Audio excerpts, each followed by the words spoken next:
Hi అండి, ఈరోజు recipe వచ్చేసి క్యారమిల్ పుడ్డింగ్ కేక్ చూపించబోతున్నాను. కొత్తగా ఇది ఈజీగా ఇంట్లో ఉండే వాటితోని ఈ కేక్ రెడీ చేసుకోవచ్చండి. చాలా బాగుంటుంది అండ్ ఫ్లఫీగా అండ్ జ్యూసీగా, చాలా స్పాంజీగా, చాలా ఈజీగా చేసుకోవచ్చు దీన్ని. ఈ ప్రాసెస్ ఎలా చేయాలో చూపించబోతున్నాను. దీనికోసం 2 బన్స్ 2 ఎగ్స్ తీసుకున్నాను. ఇవి ఒక మిక్సీ జార్ తీసుకుని ఈ బన్నుని ఇలా కట్ చేస్తున్నట్టుగా వేసుకోవాలి. ఇలా 2 బన్స్ని కట్ చేసి వేసుకోవాలి. వేసేసుకొని దీంట్లోనే 2 ఎగ్స్ పగలకొట్టి వేసుకోవాలి.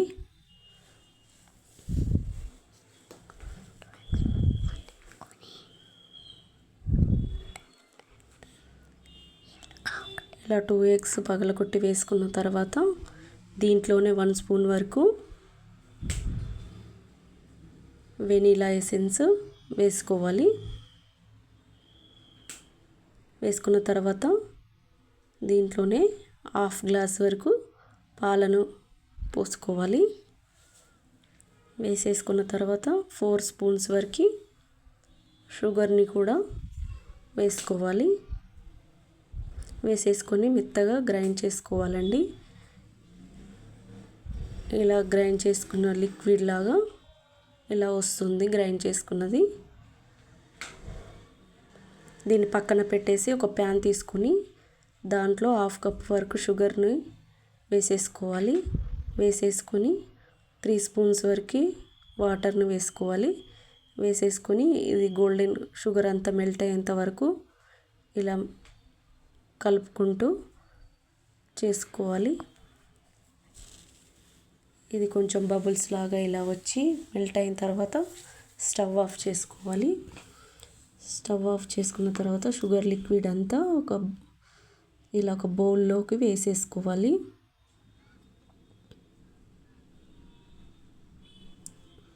ఈ లిక్విడ్ అంతా వేసేసుకొని ఆ బౌల్ చుట్టూ స్ప్రెడ్ చేసుకున్నట్టుగా ఇలా చేసి పెట్టుకోవాలి.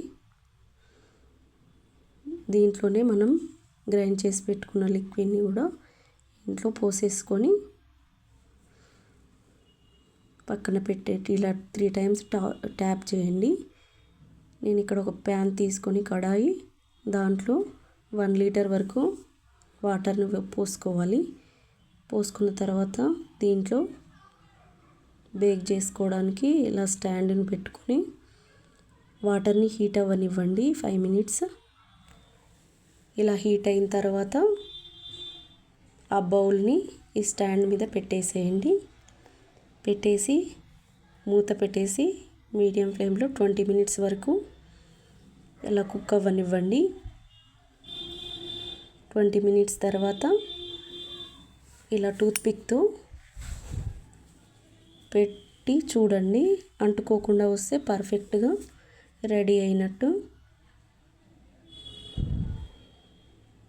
స్టవ్ ఆఫ్ చేసి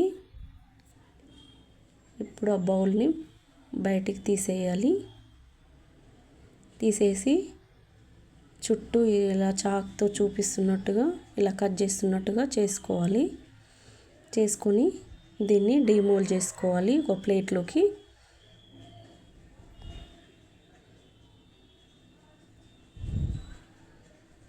ఇలా డీమోల్డ్ చేసుకున్న తర్వాత 3 టైమ్స్ ఇలా ట్యాప్ చేయండి వీడియోలో చూపిస్తున్నట్టుగా. ఇలా ట్యాప్ చేసిన తర్వాత మనకు పర్ఫెక్ట్గా క్యారమిల్ పుడ్డింగ్ కేక్ అనేది ఇలా వస్తుంది. ఇది ఇలా చాక్తో కట్ చేసి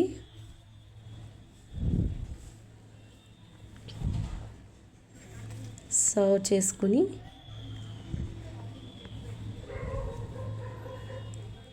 అంతేనండి, ఎంతో ఈజీగా అయిపోయే fluffy and juicy caramel pudding cake ready అయిపోయింది.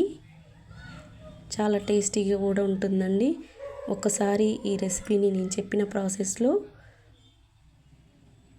చేసి చూడండి. ఎలా వచ్చిందో కామెంట్ చేయండి. మరికొన్ని ఇలాంటి రెసిపీస్ కోసం ఛానల్ని సబ్స్క్రైబ్ చేసుకోండి. Thank you for watching.